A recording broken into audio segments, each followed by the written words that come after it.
खुशामदीद दोस्तों, राम राम सलाम। मैं धर्मपाल मलिक जींद से हूँ। आज की हमारी वीडियो का मौजू है चौधरी मोहम्मद यासीन खान।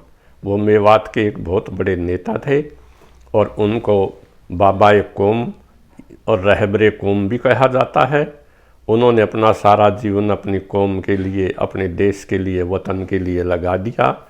आज हमने जो इस वीडियो का मटेरियल लिया है वो जोहनी खान साहब की ग्रैंड डॉटर पोती से अनीसा रहीम, उनका एक आर्टिकल है, उससे लिया है। और यासीन खान जी की, चौधरी यासीन खान की जीवनी हाकिम अजमल खान ने लिखी है, उससे हमने मटेरियल लिया है। एक तीसरी किताब है religion and power by Pratap Chandra Agrawal, उससे हमने मटेरियल लिया है। आर्टिकल है 1994 के अंदर डॉक्टर एजाज अहमद ने लिखा था, हमने उससे मटेरियल लिया है। और डिस्ट्रिक्ट गजटियर गुड़गांव से, डिस्ट्रिक्ट गजटियर अलवर से और स्टेट हरियाणा स्टेट गजटियर से ये हमने मटेरियल लिया है। चौधरी यासीन खान जो थे वो अपने ज़माने के एक बहुत ही सुलझे हुए नेता थे। उनका जन्म जो है नी एक किसान परिवार के अंदर 4 नवंबर 1896 को गांव रेहना के अंदर हुआ। जब वो बच्चे ही थे, उनके पिताजी का नाम खुदा बख्श था। जब वो बच्चे ही थे तो उनके पिताजी जो ने वो स्वर्ग सिधार गए, इसलिए उनका पालन पोषण उनकी माताजी ने किया। लेकिन सौभाग्य से उनके एक फूफा जी थे साठा वाली गांव के, वली मोहम्मद, जिनको वली जी कहते थे। वो एक सूफी नेता थे और सेकुलर थे। उन्होंने जोनी चौधरी यासीन खान जी को नू के अंदर जोनी मिडिल स्कूल के अंदर पढ़ने के लिए भेज दिया और वो मिडिल की परीक्षा के अंदर सारे पंजाब प्रांत के अंदर फर्स्ट रहे। उस समय ये पंजाब हमारा, पाकिस्तान का पंजाब हमारा, पंजाब, हिमाचल प्रदेश और हरियाणा सभी इकट्ठा थे। फिर उन्होंने मैट्रिकुलेशन की, 10वीं पास की। उसके बाद वो मिशन कॉलेज दिल्ली के अंदर चले गए और उन्होंने वहाँ से ग्रेजुएशन की। वो मेवात इलाके के पहले ग्रेजुएट थे। फिर वो गुड़गांव के अंदर जो था वो कोऑपरेटिव इंस्पेक्टर लग गए। लेकिन उनके फूफा वली जी ने कहा, जिनको लोग श्रद्धा से, इज्जत से वली जी कहते थे, उन्होंने कहा नहीं आप ला करो। उन्होंने नौकरी छोड़ दी और वो ला करने के लिए अलीगढ़ यूनिवर्सिटी में चले गए। लेकिन वहाँ कुछ समय रहने के बाद वो दोबारा दिल्ली उन्होंने एडमिशन ले लिया, क्योंकि दिल्ली नज़दीक पड़ता था और उनको शूट करता था। दिल्ली से उन्होंने लॉ ग्रेजुएशन की, लॉ में वकील बन गए। वो मेवात एरिया के पहले वकील थे अपनी कम्युनिटी के। उसके बाद जो नहीं वो लाहौर हाई कोर्ट के अंदर कुछ समय के लिए प्रैक्टिस करने के लिए चले गए। लेकिन उनके दिल के अंदर दर्द था। वो चाहते थे कि मेरी कम्युनिटी पिछड़ी हुई है, उसमें एजुकेशन की कमी है। इसलिए उन्होंने अपने गांव में आकर के रेणा में एक प्राइमरी स्कूल खोल लिया और फिर कुछ समय के बाद उस स्कूल को नू के अंदर जोनी ट्रांसफ़र कर दिया, शिफ्ट कर दिया, मिडिल स्कूल। इसी तरह से जो है नी वो सोशल वर्क का काम करने लगे। वहाँ पर नू के अंदर एक दूसरा डिस्ट्रिक्ट बोर्ड होता था, उस समय डिस्ट्रिक्ट बोर्ड का स्कूल था, वो भी मिडिल स्कूल था। इन दोनों स्कूलों को मिला करके वो डीसी गुड़गांव से मिले मिस्टर ब्रेन से, जो डीसी गुड़गांव था। बड़ा एजुकेटेड आदमी था और एजुकेशन में उसका बहुत इंटरेस्ट था। उसने कई किताबें भी लिखी हैं ग्राम सुधार के ऊपर। FL ब्रेन, उनकी परमिशन लेके और FL ब्रेन में वो स्कूल की स्थापना की। ये बात 1923 की है और स्कूल का उद्घाटन 28 मार्च 1923 को उस समय के पंजाब के शिक्षा मंत्री सर फजले हुसैन ने किया। सर फजले हुसैन के बारे में मैं 2 मिनट बोलना पसंद करूंगा, क्योंकि सर फजले हुसैन जो है वो यूनियनिस्ट पार्टी के, जिसको हरियाणा में जमींदारा लीग कहते हैं, उसके फाउंडर प्रेसिडेंट थे। उन्होंने चौधरी छोटू राम से मिल करके और चौधरी लालचंद फोगाट से मिल करके, जो उस समय जो नहीं पंजाब लेजिस्लेटिव काउंसिल के सदस्य थे, 1923 में यूनियनिस्ट पार्टी की सरकार बनाई और ये पार्टी की स्थापना की। और 1923 से लेकर 1947 तक पंजाब के अंदर इस सरकार की स्थापना रही। वो बड़े एजुकेशनिस्ट थे, जाति वो बट्टी राजपूत थे, बटाला के रहने वाले थे, लेकिन इंग्लैंड से बैरिस्टर थे और उनके पिताजी पेशावर में मजिस्ट्रेट थे। वो किसान कम्युनिटी के प्रति उनके दिल में बड़ा प्यार था। वो जो पूसा इंस्टीट्यूट जो पहले बिहार में होता था, उसकी बिल्डिंगें जो भूकंप से ख़राब हो गई थी, इसलिए उन्होंने इसको पूसा इंस्टीट्यूट को दिल्ली में शिफ्ट करवाया। उस समय वो जो वायसराय की काउंसिल के सदस्य थे। 1930 से 35 तक सर फजल हुसैन जी वायसराय की काउंसिल के सदस्य थे और उन्होंने पंजाब के लिए विशेष कर रूरल एरिया के लिए एजुकेशन के लिए उन्होंने एजुकेशन के लिए प्राइमरी स्कूल खोले, बड़े गांव में मिडिल स्कूल खुलवाए और जो गांव में बड़े गांव में पशुओं के अस्पताल खुलवाए, सिविल हॉस्पिटल खुलवाए। और ये क्रेडिट मेवात एरिया के अंदर चौधरी यासीन खान को जाता है, क्योंकि वो सैनिक बोर्ड, क्योंकि वो डिस्ट्रिक्ट बोर्ड गुड़गांव के चेयरमैन भी थे। उन्होंने अपने समय में अनेक स्कूल खुलवाए, सिविल हॉस्पिटल बनवाया, वेटरनरी हॉस्पिटल बनवाया, मिडिल स्कूलें बनवाए, कौम के अंदर एजुकेशन फैलाई। उसके बाद वो पूर्ण रूप से जमींदारा लीग पार्टी के सदस्य बन गए। 1926 के अंदर फिरोजपुर से वो MLA बने और वो लगातार 1926 से 1962 तक MLA रहे। चौधरी यासीन खान ने ज़िंदगी में इलेक्शन में कभी हार का मुँह नहीं देखा। वो लोगों के दिलों के अंदर रहते थे। इसी दौरान 1930 के अंदर अलवर रियासत थी। उस समय अलवर रियासत के राजा जय सिंह ने किसानों के ऊपर टैक्स बढ़ा दिया। इससे किसानों के अंदर वो रिजेंटमेंट शुरू हो गई। हालांकि वो राजा जय सिंह एक देशभक्त आदमी थे, वो पढ़े लिखे थे और अंग्रेज़ों के खिलाफ थे, अंग्रेज उसको पसंद नहीं करते थे। एक बार जब वो राजा जय सिंह घूमने के लिए शिमला गए हुए थे तो वायसराय की पत्नी वायसराय ने उनसे मिलने के लिए वो आई, लेकिन वो अपने साथ कुत्ता लिए हुए थी। तो राजा जय सिंह ने कहा अपने कुत्ते को बाहर छोड़ कर आइए। इससे वायसराय नाराज़ हो गई। पंडित मोतीलाल नेहरू ने भी राजा जय सिंह के बारे में कहा था कि अगर अच्छा होता वो राजा के घर पैदा ना होते तो वो इंडिया के एक बहुत बड़े नेता होते और देश का भला होता। इस प्रकार अंग्रेज़ उसके खिलाफ थे। अंग्रेज़ों को मौका मिल गया, लोगों ने विद्रोह कर दिया और राजा की सेना ने गोविंदगढ़ के पास एक गांव के अंदर किसानों की मीटिंग थी, उसके ऊपर 8 जनवरी 1923 को गोलियां चला दी। राजा की जय सिंह की सेना ने 534 राउंड गोलियां चलाई गई, जिसमें 80 किसान शहीद हो गए और 250 के लगभग घायल हो गए। इस सारी कार्रवाई की लिखित कार्रवाई चौधरी यासीन खान ने अंग्रेज़ों को भेजी। अंग्रेज़ उससे पहले ही नाराज़ थे राजा जय सिंह से, इसलिए उन्होंने अलवर रियासत के अंदर अपनी सेना भेज दी और राजा को आदेश दिया वो या तो 2 साल के लिए अपनी रियासत को छोड़कर चले जाएं, वरना इंक्वायरी और सज़ा भुगतने के लिए तैयार रहें। इसलिए राजा जय सिंह मई 1933 के अंदर फ्रांस चले गए और फ्रांस के अंदर ही 19 मई 1937 को उनकी मृत्यु हुई। उनके राजा जय सिंह के बाद राजा तेज सिंह वो राजा बने। राजा तेज सिंह ने किसानों से समझौता कर लिया, टैक्स एक भूमि का कर रेवेन्यू टैक्स 1/4 कम कर दिया, बेगारें वगैरह कम कर दी, दूसरे टैक्स कम कर दिए। इससे रियासत के अंदर शांति हो गई। लेकिन इससे चौधरी यासीन खान का नाम वो सारे मेवात के अंदर फैल गया और उनको चौधरियों का चौधरी मान लिया गया, टाइटल दिया गया। तब से वो सारे मेवात के चौधरी बन गए। या तो मेवात के अंदर हसन खान मेवाती जी का नाम था, उसको मेव लोग अपना चौधरी मानते थे, या बहुत समय के बाद चौधरी यासीन खान को मेव लोगों ने अपना नेता माना, अपना चौधरी माना। तब से वो चौधरी यासीन खान बन गए। चौधरी यासीन खान ने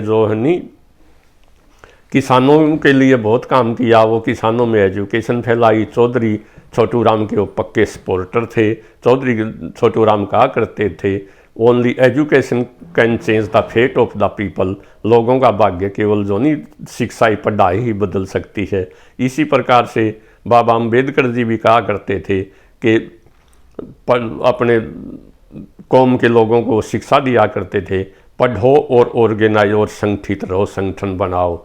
इसी प्रकार से चौधरी यासीन खान ने भी अपने इलाके के अंदर एक स्कूल खुलवाए और उन्होंने एक मेव पंचायत की भी स्थापना की। इससे उन्होंने रेत की तरह से बिखरी हुई कम्युनिटी को एक इकट्ठा कर दिया और भविष्य में जो नहीं वो उनकी प्रोग्रेस का एक बहुत बड़ा कारण बना। तभी तो उनको बाबा कौम रहबर आजम कहा जाता है। रहबर आजम तो चौधरी छोटू राम को कहा जाता है, लेकिन रहबर कौम जो है नी चौधरी यासीन खान को कहा जाता है।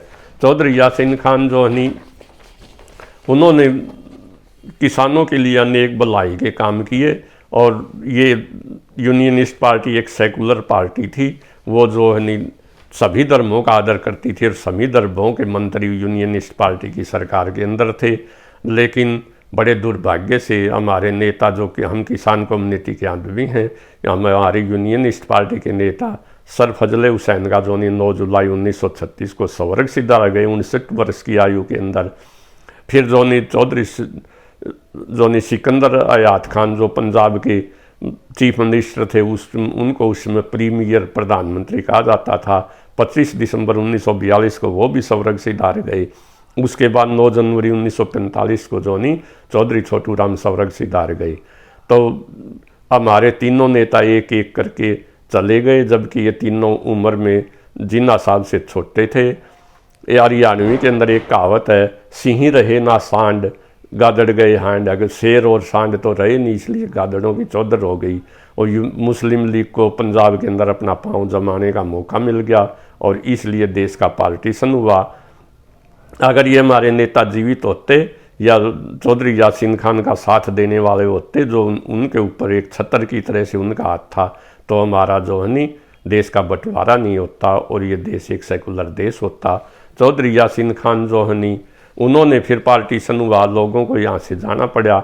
जबकि मेव लोगों ने जो हसन खान मेवाती ने बाबर के खिलाफ लड़ाई लड़ी थी इस देश के लिए, इस वतन के लिए। मेव कम्युनिटी ने मुगलों से लड़ाई लड़ी, 1857 के अंदर जो अंग्रेज़ों से लड़ाई लड़ी। पार्टीशन के समय फिर जो यासीन खान जी ने बहुत प्रयास किया अपने भाइयों का यहाँ रोकने के लिए। सोना के अंदर एक कैंप था जिसमें 8 लाख मेव इकट्ठे हो गए थे, लेकिन रेना गांव के ही चौधरी खान बहादुर खान वो मुस्लिम लीग के नेता थे। वो मेव लोगों को चाहते थे कि वो सब पाकिस्तान के अंदर चले जाएं। जब वो सोना कैंप से जाने लगे, सोना के अंदर एक ट्रांजिट कैंप लगा हुआ था, तो चौधरी यासीन खान जो नहीं सड़क के ऊपर लेट गए थे लोगों का रास्ता रोकने के लिए और उन्होंने बहुत लोगों को जाने से रोका। इसी प्रकार से जो अलवर रियासत के अंदर जो नहीं सबसे ज़्यादा जो नहीं मेव लोग 1947 के अंदर मारे गए थे, औरतें, बच्चे और बूढ़े। अलवर, भरतपुर और जयपुर रियासत को मिलाकर लगभग 3 लाख मेव मारे गए थे, शहीद हुए थे। 1947 के अंदर इतनी बड़ी कुर्बानी दी थी। और घासेड़ा के अंदर भी एक गांव, घासेड़ा के अंदर भी जो एक बहुत बड़ा गांव है नूह के पास, वहाँ भी एक ट्रांजिट कैंप लगा हुआ था।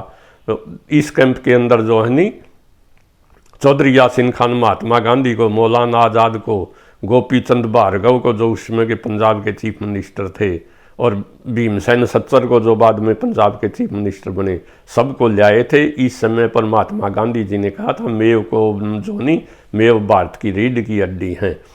तो उन्होंने बहुत प्रयास किया अपने भाइयों को रोकने के लिए। और इसी दौरान हिंदुओं ने भी उसकी शिकायत कर दी, क्योंकि अलवर रियासत का जो प्राइम मिनिस्टर था उस समय वो NB खरे था, डॉक्टर NB खरे था।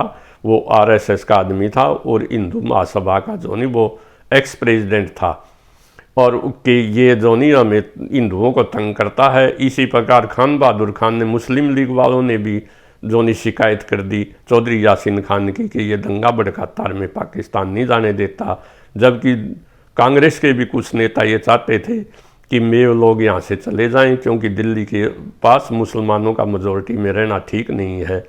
इसलिए 1/3 लगभग 5 लाख मेव तो पाकिस्तान के अंदर चले गए, लेकिन 2/3 फिर भी चौधरी यासीन खान ने यहाँ हिंदुस्तान के अंदर रख लिए। और जो है चौधरी यासीन खान को जेल के अंदर डाल दिया गया 1947 में। वो 50 दिन तक जेल के अंदर रहे और उस समय के प्रधानमंत्री पंडित जवाहरलाल नेहरू के हस्तक्षेप से उनको छोड़ा गया। फिर उन्होंने दोबारा लोगों को बसाया। वो उनके ऊपर आरोप था, खान बहादुर खान ने आरोप लगाया कि ये सभी मेवों को हिंदू बनाना चाहता है। जबकि सच्चाई ये थी 1947 के अंदर अलवर रियासत के 27,000 मेव और 3,000 मेव भरतपुर रियासत के उन्होंने मुसलमान धर्म को छोड़कर हिंदू धर्म को अडॉप्ट कर लिया था। लेकिन चौधरी यासिन खान जोनी वो उनको दोबारा इस्लाम के अंदर लाए, उनको मुस्लिम कन्वर्ट करवाया दोबारा से। वो सच्चे मुसलमान थे। वो कहा करते थे कि हर आदमी को अपने धर्म का सच्चा होना चाहिए। अगर एक सच्चा मुसलमान बहुत अच्छा आदमी होता है और एक सच्चा हिंदू भी बहुत अच्छा आदमी होता है। वो वास्तव में सेकुलर थे और वो जो नहीं वो शांति के दूत थे, सच्चे राष्ट्रवादी थे, नेशनलिस्ट थे। उन्होंने इस देश के लिए बहुत कुछ किया है। 1947 के दंगों के अंदर उनके खुद के घर को लूट लिया था और आग लगा दी थी और उनके बहुत से डॉक्यूमेंट्स और किताबों को आग लगा दी गई थी। चौधरी यासिन खान के तो पाकिस्तान में ज़मीन भी थी और उनके पहले ही बहुत से दोस्त थे, क्योंकि वो 1926 से लगातार MLA बनते आ रहे थे। लेकिन फिर भी उन्होंने अपने वतन को नहीं छोड़ा, उन्होंने पाकिस्तान जाना स्वीकार नहीं किया। उनके जर्रे जर्रे के अंदर देशभक्ति थी और वो जो नहीं वो अपने देश से बड़ा प्यार करते थे। और उन्होंने ये सिद्ध कर दिया कि मेव कौम एक सच्ची देशभक्त कौम होती है।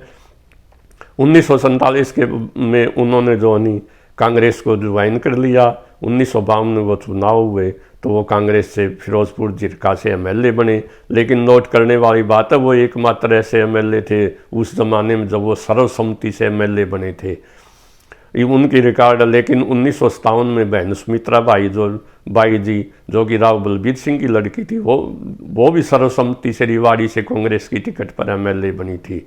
1950 के अंदर एक पाकिस्तान के अंदर कमीशन गया था, चौधरी यासिन खान उस कमीशन के सदस्य थे। उस कमीशन का उद्देश्य था कि भारत और पाकिस्तान के संबंध हमेशा अच्छे रहने चाहिए, यहाँ पर तिजारत होनी चाहिए, लोगों का आना जाना एक दूसरे का रहना चाहिए। वो इसके सदस्य थे और इस दिशा में भी उन्होंने बहुत ज़्यादा काम किया। चौधरी यासिन खान ने 1962 के बाद चुनाव लड़ना बंद कर दिया और उनके बेटे तैयब हुसैन ने 1962 में चुनाव लड़ा और वो कायरो मंत्री के अंदर डिप्टी हेल्थ मिनिस्टर बने। 1986 के अंदर उनके बेटे तैयब हुसैन जो ने वो हरियाणा के गृह मंत्री बने। 1993 में वो फिर MLA बने कामा से, राजस्थान से, और 1998 में बने वो राजस्थान के एग्रीकल्चर मिनिस्टर और डेवलपमेंट मिनिस्टर रहे। ये हमारे चौधरी यासिन खान जी 19 फरवरी 1970 को इस फानी दुनिया से चले गए और उनको जो नी चौधरी यासिन मेव डिग्री कॉलेज नूह के अंदर उनको सुपर्दे खाक कर दिया गया।